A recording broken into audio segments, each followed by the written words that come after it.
नमस्कार दोस्तों, वेद वेदांत चैनल में आपका बहुत बहुत स्वागत है। श्री स्वामी जी के मुख से वेद मंत्रों के सही प्रमाणिक अर्थ जानने के लिए हमारे चैनल को लाइक, सब्सक्राइब और शेयर ज़्यादा से ज़्यादा करें, ताकि वेदों का अर्थ प्रमाण सहित सभी के पास पहुँचे। अगर आपको कोई भी शंका या समाधान चाहिए हो तो हमारे व्हाट्सएप नंबर पर आप मैसेज भी कर सकते हैं और नीचे कमेंट बॉक्स पर आकर आप मैसेज भी कर सकते हैं हमें। धन्यवाद।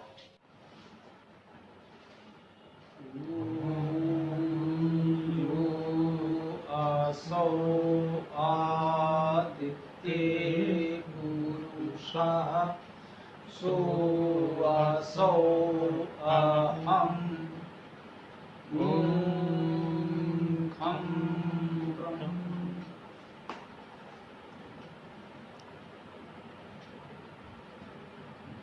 आज हम यजुर्वेद 36वें अध्याय के 19वें मंत्र पर चर्चा करेंगे।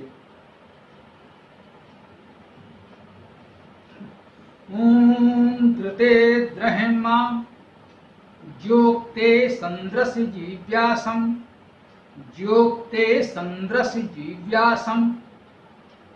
ये छोटा सा मंत्र है। धृते आदृत आदरणीय, द्रि आदरणीय धातु है।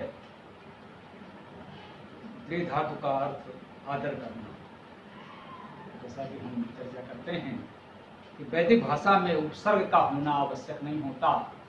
सामान्यतः लोक भाषा में, लौकिक भाषा में, लौकिक संस्कृत में भी और वर्तमान जिन भाषा में भी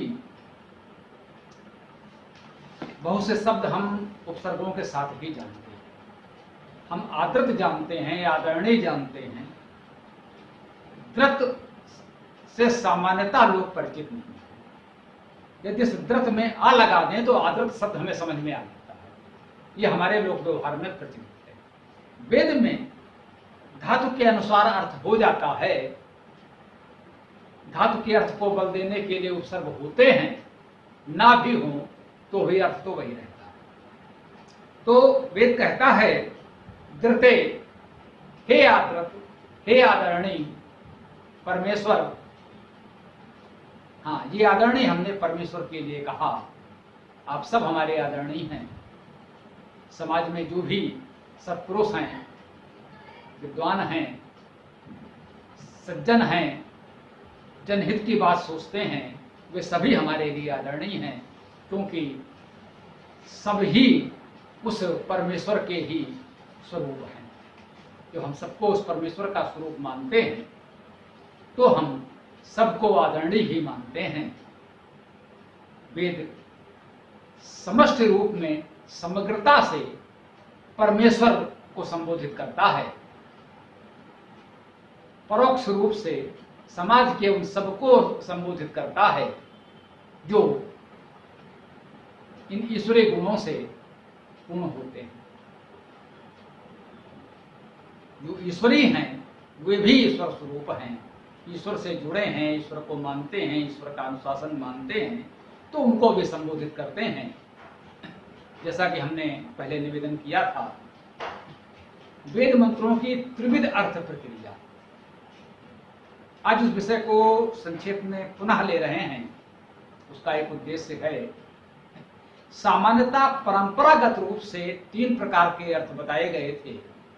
आध्यात्मिक, जिसमें ये धृते अर्थात आदरणीय हमने परमेश्वर को संबोधित किया। आधिदैविक अर्थात ये आदरणीय हम प्रकृति की दिव्य शक्तियों के लिए कह रहे हैं।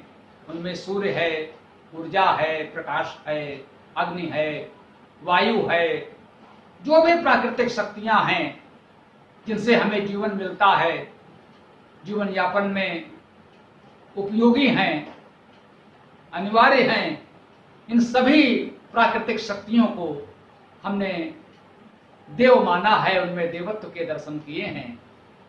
यही वैदिक भावना है। तो वेद मंत्रों का इस तरह का आधिदैविक अर्थ भी होता है। आदि भौतिक अर्थ जो है वो एक तो अग्नि तत्व है। उदाहरण के लिए यदि हम कहें तो अग्नि परमेश्वर है, परमात्मा है। इंद्र का अर्थ ही परमेश्वर है, इंद्र शब्द का अर्थ परमेश्वर है।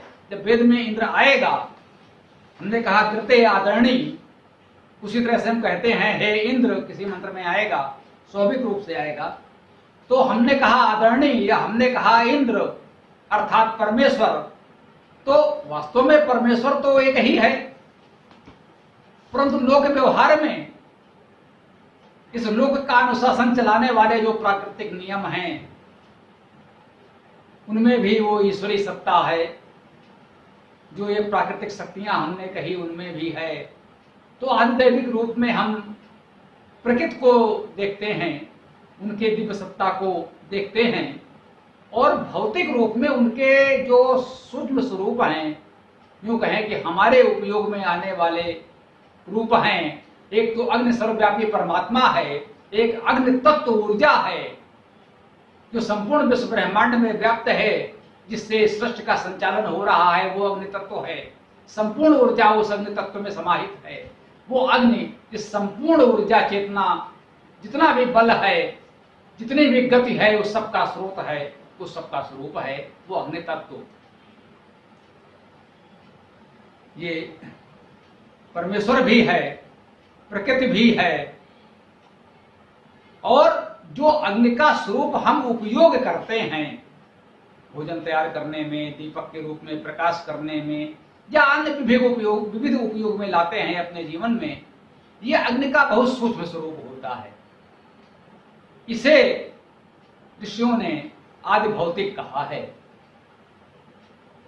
ये भूत हुआ, हमने उसे उत्पन्न किया, अग्नि को उत्पन्न किया, और उसे वही आवश्यकता के बाद समाप्त कर दिया, पुनः आवश्यकता के अनुसार उत्पन्न कर लेंगे। ये आदि भौतिक है जो मनुष्य के नियंत्रण में है, मनुष्य के उपयोग में है। हम अपनी इच्छा के अनुसार अग्नि को प्रकट करते हैं, विलीन करते हैं, तो वह अग्नि आदि भौतिक है। परमेश्वर और सर्वव्यापक सत्ता जो है यह आध्यात्मिक है। जो अग्नि तत्व तो प्रकृति में व्याप्त है, सूर्य में, वह अग्नि आधिदैविक है, और जो अग्नि हमारे नित्य उपयोग में आ रही है वो आदि भौतिक है।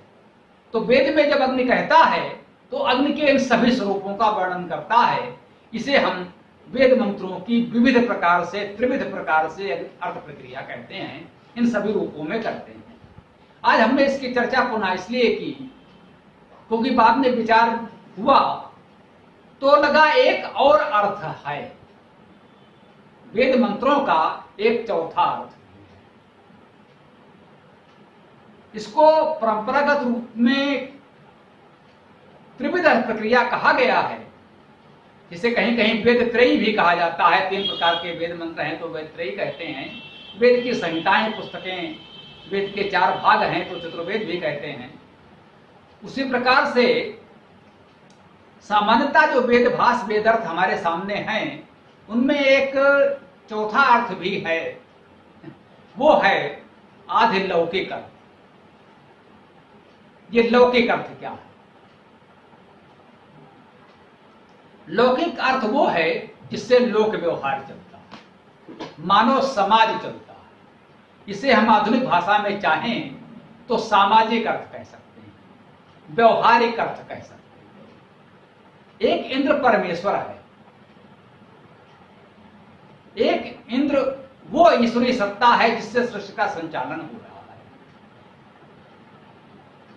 यही बात अग्नि के लिए भी है। अब लौकिक सत्ता में क्या होगा? संपूर्ण सृष्टि का, ब्रह्मांड का एकमात्र परमेश्वर तो वो एक ब्रह्म है, इंद्र है, उसे कुछ भी कहें, ओम है। परंतु लोक व्यवहार में जो भी राजाधिराज हैं, समाज के नेतृत्व करता हैं, शासक सत्ताधीश हैं, वे इंद्र हैं। हम जनेंद्र कहते हैं, महेंद्र कहते हैं, राजेंद्र कहते हैं। तो जो लोक में सत्ता का उपभोग करते हैं, सत्ता का संचालन करते हैं, वे भी व्यवहारिक रूप से इंद्र कहे जाते हैं। वे परमेश्वर नहीं होते, लेकिन अतिशयोक्त में कह लें, थोड़ा अतिक्रम कह के कह लें, मनुष्यों में इंद्र हैं, लोकों में इंद्र हैं, वे मानवेंद्र हैं, जनेंद्र हैं, नरेंद्र हैं, महेंद्र भी हैं। लोगों ने इंद्र से भी महेंद्र बना दिया और बड़ा इंद्र हो गया। परमेश्वर तो एक है, इंद्र का अर्थ है परमेश्वर, अब उससे बड़ा और क्या होगा। लेकिन नहीं, हमारी भावना ने एक शब्द महेंद्र भी बना दिया। कोई आवश्यकता नहीं है, इंद्र शब्द में ही परमेश्वर का भाव है, तो महेंद्र की भी आवश्यकता नहीं थी, लेकिन हमने बना दिया। हम परमेंद्र भी बना देते हैं। हमारे कुछ मित्रों के नाम महेंद्र और परमेंद्र हो सकते हैं। तो ये लौकिक अर्थ है। जो लोक व्यवहार में समाज में शासन सत्ता का संचालन कर रहे हैं, वे लौकिक अर्थ में इंद्र हैं। जो समाज के गति प्रगति संचालन का दायित्व निभा रहे हैं या उसमें समर्थ हैं, वे लौकिक अर्थ में अग्नि हैं। जिनका प्रभाव समाज में बहुत व्यापक है, वे आधि लौकिक अर्थ में विष्णु हैं। तो वेद में जब कहीं इंद्र, अग्नि, विष्णु, शिव अर्थात कल्याणकारी शब्द आएगा, तो आधिलौकिक अर्थ में समाज के उन लोगों को भी संबोधित करेगा। तो आज विशेष रूप से इसकी चर्चा हमने इसलिए की कि अनेक बार मित्रों से, अपने अग्रजों से, वरिष्ठ लोगों से भी चर्चा करते समय एक प्रश्न उठा कि महर्षि स्वामी दयानंद सरस्वती ने जो वेद भाष्य किया, वैसे तो उनका किया हुआ संस्कृत वेद भाष्य उपलब्ध ही नहीं होता, लेकिन जो उसका भाषा भाष प्रचलित है वो और भ्रामक हो जाता है। कहीं इंद्र शब्द का अर्थ परमेश्वर कहा है, कहीं इंद्र शब्द का अर्थ राजा है, कहीं इंद्र शब्द का अर्थ मंत्री है, कहीं इंद्र शब्द का अर्थ सेनापति है, कहीं इंद्र शब्द का अर्थ बादल है, बिजली विद्युत है। तो सामान्य पाठक भ्रमित हो जाता है कि आखिर महर्षि कहना क्या चाहते हैं। इसका वेद भाष्यकार स्वामी दयानंद सरस्वती क्या कहना चाहता है, आखिर उसके दृष्टि में इंद्र शब्द का अर्थ क्या है। क्योंकि जो संचित भाषा भाष छप रहा है उसमें दयानंद का किया हुआ विस्तृत संस्कृत पदार्थ नहीं है, इसलिए यह भ्रम होता है। दयानंद सहित उनके पहले और उनके बाद के सभी वेद के विद्वानों का स्पष्ट मानना है, इंद्र शब्द का तो एक और केवल एक अर्थ है और वो है परमेश्वर। तो आध्यात्मिक अर्थ में वेद में इंद्र शब्द जहां भी आएगा उसका अर्थ वो परमेश्वर ही होगा। परंतु दयानंद ने अपने समय की आवश्यकता के अनुरूप विशेष रूप से उनके शिष्यों अनुयायियों ने बाद में जो केवल भाषा भाष्य प्रकाशित किया, उसमें मेरा विचार है, मुझे ऐसा प्रतीत होता है, आप उससे सहमत या असहमत हो सकते हैं, उन्होंने संभवतः वेद के आदि लौकिक अर्थ को बहुत महत्व दिया है, प्रधानता दी है। संभवतः उनके समय की परिस्थितियों के अनुसार देश और समाज के जागरण के लिए इसकी आवश्यकता थी। उन्होंने यह बताने का प्रयास किया कि वेद मंत्रों में यह बताया गया है कि हमारे समाज की व्यवस्था कैसी होनी चाहिए, हमारा शासक, राजा, मंत्री, सेनापति आदि कैसा होना चाहिए, समाज का, परिवार का संचालन कैसे होना चाहिए। उन्होंने वेद को लोक व्यवहार के एक संविधान के रूप में प्रस्तुत किया और आधिलौकिक अर्थ को प्रमुखता भी दी। यद्यपि यार समाज का दयानंद का अर्थ, उनका भाष्य आध्यात्मिक ही माना जाता है, अन्य लोग भी मानते हैं कि उनका अर्थ आध्यात्मिक है और दयानंद के भाष्य से हमें वेद के आध्यात्मिक अर्थ की प्राप्ति सहजता से होती है। परंतु फिर भी इस तरह के बहुत सा प्रसंग हैं, अधिकांश मंत्रों में ऐसा लगता है कि वो आधिलौकिक अर्थ पर विशेष बल दिया गया है। कम से कम जो भाषा भाष्य प्रकाशित हो रहा है उसमें संस्कृत पदार्थ अन्वय उन्होंने जो किया है, जो संस्कृत में व्याख्या की है, वो तो बहुत कुछ बात स्पष्ट कर देती है, लेकिन वो जन सुलभ नहीं है, प्रकाशित नहीं हो रहा है। हमें कुछ उपलब्ध हो पाया है कठिनता से। तो इस बात को समझना था कि जो वेद मंत्रों की हमने त्रिविध अर्थ प्रक्रिया की है, उसमें एक चौथी अर्थ प्रक्रिया जो है, जो चतुर्थ अर्थ है, वो आधिलौकिक है और लोक व्यवहार में संभवतः वो बहुत अधिक उपयोगी भी है। तो आर्य समाज द्वारा प्रकाशित वेद भाष्य जो श्रेष्ठ माना जाता है, हमें उससे बहुत कुछ सीखने को मिलता है। तो वो मूलतः आध्यात्मिक होते हुए भी आधिलौकिक पर बल देता है। त्रिविध अर्थ प्रक्रिया में इस आधिलौकिक अर्थ को आधि भौतिक के अंतर्गत मान लिया गया है। परंपरागत विद्वान इसे आधि भौतिक अर्थ ही मानते हैं। मुझे ऐसा प्रतीत हुआ कि इस पर इतना अधिक कार्य स्वामी दयानंद जी ने कर दिया है कि शायद हम स्वतंत्र आधिलौकिक अर्थ कहें तो उत्तम होगा। हो सकता है दयानंद जी के कुछ परम भक्त ही इस बात से सहमत ना हो, तो हम ये मानकर चलते हैं कि मत है तो मतभेद होंगे, हम सब वेद के अनुयायी हैं, वेद को मानते हैं, इतना ही पर्याप्त है। ये विचार मुझे लगा कि समाज के सम्मुख रखा जाना चाहिए। वेद प्रेमी जनों के सम्मुख, वेद के विद्वानों के सम्मुख ये मत प्रस्तुत किया जाना चाहिए कि त्रिविध अर्थ प्रक्रिया में चौथी अर्थ प्रक्रिया भी सम्मिलित की जाए स्वतंत्र रूप से। यदि संभव हो तो वेद का अर्थ इस 4 प्रकार से किया जाए। अब जैसा कि मैंने पहले भी कहा था, चारों वेदों के सभी मंत्रों का 4 प्रकार से अर्थ किया जाए, उसका लेखन, संपादन, प्रकाशन किया जाए, ये बहुत कठिन और धन साध्य कार्य है, व्यय साध्य कार्य है। उसके लिए बहुत अधिक धन की आवश्यकता है, जो कोई शासन सत्ता के ही बस की बात है, जनसाधारण तो कर ही नहीं सकता। जितना अर्थ दयानंद जी ने किया उतना भी छप नहीं पा रहा है। भाषा भाष से भ्रम हो रहा है, फिर भी संस्कृत भाष्य उपलब्ध नहीं हो रहा है।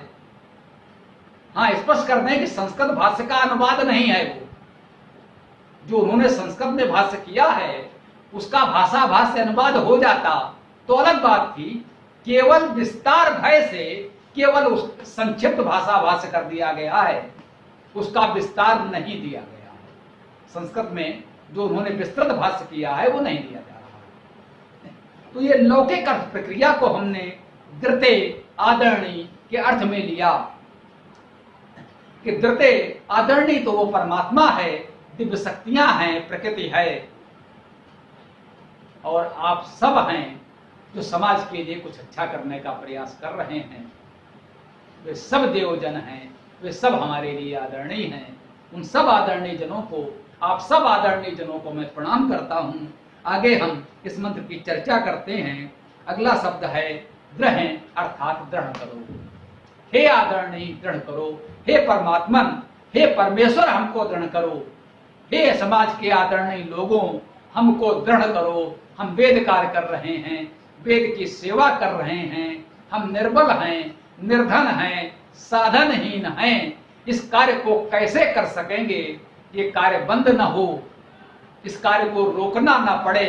अतः आप सब लोग हमें सुदृढ़ करें, सहायता दें, जिससे हम दृढ़ हों, सशक्त हों और ये वेद का कार्य हम जारी रख सकें। ये हम समाज के आदरणीय लोगों से प्रार्थना कर रहे हैं, निवेदन कर रहे हैं। इस वेद मंत्र के माध्यम से वेद के शब्दों में कह रहे हैं, दृते दृढ़ माम, हे आदरणीय हमको दृढ़ करो। परमेश्वर तो कर ही रहा है, तभी हम इतना कार्य कर पा रहे हैं। परमेश्वर के स्वरूप होने के कारण आपका भी दायित्व है कि आप हमें दृढ़ करें। आगे कहा गया है योग। योग शब्द का अर्थ चिरकालीन, चिरंतन, शाश्वत होता है। अव्यय शब्द है। इसके अर्थों में क्षिप्र, तीव्र होना, निकट होना भी। ये योग भी हमने परमात्मा को, परमेश्वर को संबोधित किया, ये भी संबोधन है। जो हे चिरंतन, हे चिरकालीन, हे शाश्वत, हे परमेश्वर, उस अर्थ में ले लें त्रिविध क्या चतुर्विध अर्थ प्रक्रिया में जो हमने भी निवेदन किया, तो समाज के आप सब लोग चिरकालीन हैं या होना चाहते हैं। आप चाहते हैं कि आपका नाम, आपका यश चिरकालीन हो, तो आप भी आधिलौकिक अर्थ में यहाँ संबोधित हैं। उस परमेश्वर के साथ हम आपको भी संबोधित कर रहे हैं। ते अर्थात तुम्हारे, तुम्हारा, तुम्हारे, समदृशि, समदृशि, सम्यक दृष्टि में। तो हे परमेश्वर, हे समाज के चिरजीवी, जैसा शरीर से चिरजीवी रहने की कामना करने वाले आदरणीय लोगों, हम आपसे निवेदन कर रहे हैं कि हम आपकी समदृशि, आपकी सम्यक दृष्टि में हैं। हम जो वेद सेवा कर रहे हैं, जो अपने अल्प साधनों में गुरुतर प्रयास कर रहे हैं, अपनी सामर्थ्य से अधिक प्रयास कर रहे हैं, वह आपके सहयोग से ही तो संभव होगा। तो हम आपकी सम्यक दृष्टि में हैं। आपकी सम्यक दृष्टि में, आपकी छत्र छाया में, आपके सहयोग से हम ये कार्य करना चाहते हैं। अगला शब्द है जीव्यासम, जीवित रहें, हमें जीवन प्राप्त। तो हे परमेश्वर, हे चिरंजीवी, चिरंतन रहने वाले शाश्वत परमेश्वर, और हे चिरकाल तक यश की कामना करने वाले समाज के अग्रणी साधन संपन्न सज्जनों, हम आपकी सम्यक दृष्टि में रहकर, आपकी छत्र छाया में रहकर, आपके सहयोग से इस वेद कार्य को आगे बढ़ाना चाहते हैं। हम जीवन पाना चाहते हैं। ये कार्य अभी कुछ शेष है, हमें जीवन प्रदान करें, क्योंकि भोजन के बिना जीवन नहीं है। उस भोजन की व्यवस्था करना समाज का दायित्व है। जो लोग भी इस तरह के कार्य कर रहे हैं, साधन समर्थ लोग आगे आएं, आप सहयोग करें। हम अपनी सामर्थ्य भर परिश्रम करते रहेंगे, साधना करते रहेंगे, सेवा करते रहेंगे। यही इस मंत्र का भाव है, यही इस मंत्र का संदेश है। आपने देखा, हमने इस मंत्र की चर्चा शब्दशः की, अपनी ओर से कोई विस्तार कथा कहानी व्याख्या करने का प्रयास नहीं किया। वेद के जो चतुर्विध अर्थ हैं, उसी में हमने सारी बात कही। हम परमेश्वर को संबोधित कर रहे हैं, उससे ग्रहण करने की कामना कर रहे हैं, और आधिलौकिक अर्थ में आपसे भी प्रार्थना कर रहे हैं कि आप भी अपने सहयोग से, सहायता से हमें सुदृढ़ करें, जिससे हम आपकी सम्यक दृष्टि में, आपकी छत्र छाया में, आपके सहयोग के तले जीव्यासम, ये दिव्य जीवन जी सकें, इस दिव्य कार्य को संपन्न कर सकें। हमारा जीवन इस वेद के लिए समर्पित है। आप हमें जीवन दान दें, हम इस वेद के कार्य को आगे बढ़ाएं। इसी निवेदन के साथ आज की बात हम यहाँ विराम देते हैं। ओम यो आसो आदित्ये पुरुषः सो आसो आहम ओम खम ब्रह्म। नमस्कार मित्रों, पूरा वीडियो देखने के लिए आपका बहुत बहुत धन्यवाद। अगर आपको वेदों के विषय में और अधिक जानकारी प्राप्त करनी हो तो हमारे चैनल को लाइक सब्सक्राइब करना ना भूलें, और ज़्यादा से ज़्यादा इसको शेयर करें ताकि वेदों के विषय में जानकारी और लोगों तक पहुँचे। अगर आपको और अधिक जानकारी चाहिए हो तो डिस्क्रिप्शन में हमने अपना मोबाइल नंबर और वेबसाइट और ईमेल आईडी दे दी हुई है। अगर किसी भी विषय में आपको ज़्यादा जानकारी प्राप्त करनी हो या कुछ सवाल जवाब करना हो तो उसमें आप अपना सवाल जवाब भेज सकते हैं। धन्यवाद।